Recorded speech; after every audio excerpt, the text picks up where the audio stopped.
Hi hello friends, ಎಲ್ಲರಿಗೂ ನಮಸ್ಕಾರ. ರೇಖಾ ಅಡುಗೆ ಚಾನಲ್ಗೆ ಸ್ವಾಗತ. ಹೊಸದಾಗಿ ನನ್ನ ಚಾನಲ್ ನೋಡ್ತಾ ಇದ್ದರೆ ಪ್ಲೀಸ್ ಸಬ್ಸ್ಕ್ರೈಬ್ ಮಾಡ್ಕೊಳ್ಳಿ. ಬನ್ನಿ, ಇವತ್ತು ಒಂದು ಡಿಫ್ರೆಂಟಾಗಿ ಹೊಸ ಥರ ರೆಸಿಪಿ ಮಾಡ್ತಾಯಿದ್ದೀನಿ. ಸೊ ನಾರ್ಮಲ್ ನಾವು ಎಲ್ಲ ಥರ ಫ್ರೈಡ್ ರೈಸ್ ತಿಂದಿರ್ತೀರಿ, ಆದರೆ ಮ್ಯಾಗಿನಲ್ಲಿ ಒಂದು ಸರಿ ಫ್ರೈಡ್ ರೈಸ್ ಮಾಡಿ ನೋಡೋಣ ಅಂತ ಟ್ರೈ ಮಾಡಿ ನೋಡಿದೆ.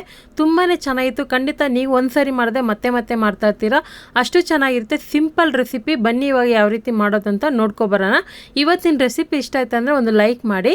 ಇಲ್ಲಿ ನಾನು ಈ ಥರದ್ದು 2 ಪ್ಯಾಕೆಟ್ ಆಗೋಷ್ಟು ಮ್ಯಾಗಿ ತೊಗೊಂಡಿದ್ದೀನಿ. ಇದು ನಾರ್ಮಲ್ ಅಂಗಡಿಗಳಲ್ಲಿ ಸಿಗುತ್ತಲ್ಲ, 10 ರೂಪಾಯಿ ಪ್ಯಾಕೆಟು, ಅಂಥದ್ದು 2 ಮ್ಯಾಗಿನು.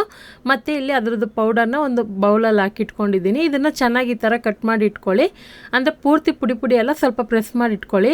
ಈಗ ನಾನು ನೀರು ಕಾಯಕ್ಕೆ ಇಟ್ಕೊಂಡಿದ್ದೆ, ಅದು ಮುಳುಗೋಷ್ಟು ನೀರು ಹಾಕ್ಕೊಳ್ಳಿ. ಮಿನಿಮಮ್ ಆದರೂ ಒಂದು 3 ಕಪ್ ಆಗೋಷ್ಟು ನೀರು ಹಾಕ್ಕೊಳ್ಳಿ. ನೀರು ಚೆನ್ನಾಗಿ ಕುದಿಯೋವಾಗ ಮ್ಯಾಗಿ ಹಾಕ್ಕೊಂಡು ಮೀಡಿಯಮ್ ಫ್ಲೇಮಲ್ಲಿ ಇದನ್ನು ಒಂದು 3 ನಿಮಿಷವರೆಗೂ ಬೇಯಿಸ್ಕೊಳ್ಳೋಣ. 3 ನಿಮಿಷ ಆದಮೇಲೆ ಇದನ್ನು ಸೋದಿಸ್ಕೋಬೇಕಾಗುತ್ತೆ. ನಿಮಗೆ ಗೊತ್ತಿರ್ಬೋದು, ಮ್ಯಾಗಿ ಅಂದರೆ 2 ನಿಮಿಷದಲ್ಲಿ ಆಗುವಂಥ ರೆಸಿಪಿ ಅಂತ ಹೇಳ್ತಾರೆ, ಆದರೆ ನೋಡ್ತಾ ಇರ್ಬೋದು ಇವಾಗ ಒಂದು 3 ನಿಮಿಷ ಆದಮೇಲೆ ನಾನು ಇದನ್ನು ತೋರಿಸ್ತಾ ಇದ್ದೀನಿ. ಈಗ ಇದನ್ನು ನಾನು ಸೋದಿಸ್ಕೊತೀನಿ. ಒಂದು 3 ನಿಮಿಷಕ್ಕೆ ಚೆನ್ನಾಗಿ ಬೆಂದ್ಕೊಂಡಿರುತ್ತೆ. ಪೂರ್ತಿ ನುಣ್ಣಗೆ ಸಾಫ್ಟಾಗಿ ಬೇಯಬೇಕಂತೇನಿಲ್ಲ, ಸ್ವಲ್ಪ ಮೀಡಿಯಮಾಗಿ ಬೆಂದರೆ ಸಾಕು, ಒಂದು ಮುಕ್ಕಾಲು ಭಾಗದಷ್ಟು. ಈಗ ಸೋದಿಸಿದ ಮೇಲೆ ಇದನ್ನು ಒಂದು ಸ್ವಲ್ಪ ನಾರ್ಮಲ್ ವಾಟರ್ ಹಾಕಿ ಈ ಥರ ಸ್ಪೂನಿಂದ ಸ್ಪ್ರೆಡ್ ಮಾಡ್ಕೊತಿದ್ದೀನಿ. ಯಾಕಂದರೆ ಇದು ಒಂದಕ್ಕೊಂದು ಅಂಟಬಾರ್ದು ಅಂತ, ಉದ್ರಾಗಿ ಬರಬೇಕಲ್ವ, ಅದಕ್ಕೋಸ್ಕರನೇ. ಈಗ ಸ್ಟವ್ ಮೇಲೆ ಒಂದು ಕಡಾಯಿ ಇಟ್ಕೊಂಡು ಒಂದು 3 ಸ್ಪೂನ್ ಎಣ್ಣೆ ಹಾಕಿದ್ದೆ. ಸೊ ಎಣ್ಣೆ ಬಿಸಿ ಆದಮೇಲೆ ಒಂದು 5 ರಿಂದ 6 ಪೀಸ್ ಬೆಳ್ಳುಳ್ಳಿನ ಚಿಕ್ಕ ಚಿಕ್ಕದಾಗಿ ಕಟ್ ಮಾಡಿ ಹಾಕ್ಕೊತಾ ಇದ್ದೀನಿ. 1 ಟೀ ಸ್ಪೂನ್ ಆಗೋಷ್ಟು ಶುಂಠಿನ ಕಟ್ ಮಾಡಿ ಹಾಕ್ಕೊತಾ ಇದ್ದೀನಿ. ಇದ್ರ ಬದಲಾಗಿ ನೀವು ಶುಂಠಿ ಬೆಳ್ಳುಳ್ಳಿ ಪೇಸ್ಟ್ ಕೂಡ 1 ಟೀ ಸ್ಪೂನ್ ಹಾಕೋಬೋದು. ಒಂದು ದೊಡ್ಡ ಸೈಜ್ ಹಸಿರು ಮೆಣಸಿನ್ಕಾಯಿನ ಕಟ್ ಮಾಡಿ ಹಾಕ್ಕೊತಾ ಇದ್ದೀನಿ. ನಿಮಗೆ ಸ್ಪೈಸಿಯಾಗಿ ಬೇಕು ಅಂದರೆ ಇನ್ನೂ ಜಾಸ್ತಿ ಕೂಡ ಹಾಕ್ಕೊಬೋದು ಹಸಿಮೆಣ್ಸಿನ್ಕಾಯಿ. ಒಂದು ದೊಡ್ಡ ಸೈಜ್ ಈರುಳ್ಳಿನ ಚಿಕ್ಕದಾಗಿ ಕಟ್ ಮಾಡಿ ಹಾಕ್ಕೊಳ್ತಾ ಇದ್ದೀನಿ. ಹಾಗೆ ಇಲ್ಲಿ 1 ಕಪ್ ಆಗೋಷ್ಟು ಎಲೆಕೋಸು. ಫ್ರೈಡ್ ರೈಸ್ ಅಂದಮೇಲೆ ಎಲ್ಲ ಥರ ತರಕಾರಿ ಇರಬೇಕಲ್ಲ, ಸೊ ಅದಕ್ಕೋಸ್ಕರ ಹಾಕ್ಕೊತಾ ಇದ್ದೀನಿ. ಒಂದು ಚಿಕ್ಕ ಸೈಜ್ ಕ್ಯಾರೆಟನ್ನು, ಒಂದು 4 ಬೀನ್ಸ್ ಹಾಕ್ಕೊತಾ ಇದ್ದೀನಿ. ನನಗಿಲ್ಲಿ ಕ್ಯಾಪ್ಸಿಕಮ್ ಸಿಕ್ಕಿಲ್ಲ, ಕ್ಯಾಪ್ಸಿಕಮ್ ಇದ್ದರೆ ನೀವು ಯೂಸ್ ಮಾಡ್ಕೊಳ್ಳಿ. ಸೊ ಕ್ಯಾಪ್ಸಿಕಮ್ ಹಾಕಿದ್ರೂ ಚೆನ್ನಾಗಿರುತ್ತೆ. ಹಾಗೆ ಇದಕ್ಕೆ ಒಂದು ಅರ್ಧ ಟೀ ಸ್ಪೂನ್ ಉಪ್ಪು ಹಾಕ್ಕೊಂಡು ಇದನ್ನು ಹಾಗೆ ಮೀಡಿಯಮ್ ಫ್ಲೇಮಲ್ಲಿ ಇಟ್ಕೊಂಡು ಫ್ರೈ ಮಾಡ್ಕೊತೀನಿ. ತರಕಾರಿ ಫ್ರೈಡ್ ರೈಸಲ್ಲಿ ಒಂದು ಸ್ವಲ್ಪ ಕ್ರಿಸ್ಪಿಯಾಗಿದ್ದರೆ ಚೆನ್ನಾಗಿರೋದು. ಸಾಫ್ಟಾಗಿ ಬೇಯಿಸೋಕೆ ಹೋಗಬೇಡಿ, ಜಸ್ಟ್ ಒಂದು 2 ನಿಮಿಷ ಮೀಡಿಯಮ್ ಫ್ಲೇಮಲ್ಲಿ ಫ್ರೈ ಮಾಡಿಕೊಂಡ್ರೆ ಸಾಕು.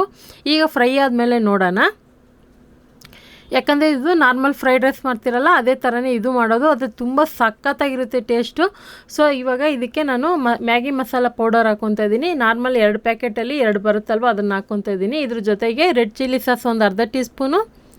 ನಿಮಗೆ ಸಾಸುಗಳಿದ್ದರೆ ಹಾಕ್ಕೊಳ್ಳಿ, ಇಲ್ಲಾಂದ್ರೂ ನಡೆಯುತ್ತೆ. ಒಂದು ಅರ್ಧ ಟೀ ಸ್ಪೂನ್ ಸೋಯಾ ಸಾಸು, ಒಂದು ಅರ್ಧ ಟೀ ಸ್ಪೂನ್ ಟೊಮೊಟೊ ಸಾಸು, ಈ 3 ಥರ ಹಾಕ್ಕೊತಾ ಇದ್ದೀನಿ. ನಿಮಗೆ ಸಾಸುಗಳೆಲ್ಲ ಬೇಕೇ ಬೇಕಂದರೆ ಸೊ ಇದ್ದರೆ ಹಾಕ್ಕೊಳ್ಳಿ, ಇಲ್ಲಾಂದ್ರೂ ನಡೆಯುತ್ತೆ. ಹಾಗೆ ಪೆಪ್ಪರ್ ಪೌಡರ್ ಒಂದು ಅರ್ಧ ಟೀ ಸ್ಪೂನ್ ಹಾಕ್ಕೊಂಡಿದ್ದೀನಿ.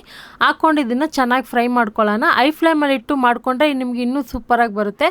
ಸೊ ನಾನೀಗ ಇದನ್ನು ಐ ಫ್ಲೇಮಲ್ಲಿ ಇಟ್ಕೊಂಡು ಫ್ರೈ ಮಾಡ್ಕೊತೀನಿ. ಹಾಗೆ ಇದ್ರ ಜೊತೆಗೆ ಬೇಯಿಸಿರೋಂಥ ಮ್ಯಾಗಿ ಹಾಕ್ಕೊತಾ ಇದ್ದೀನಿ.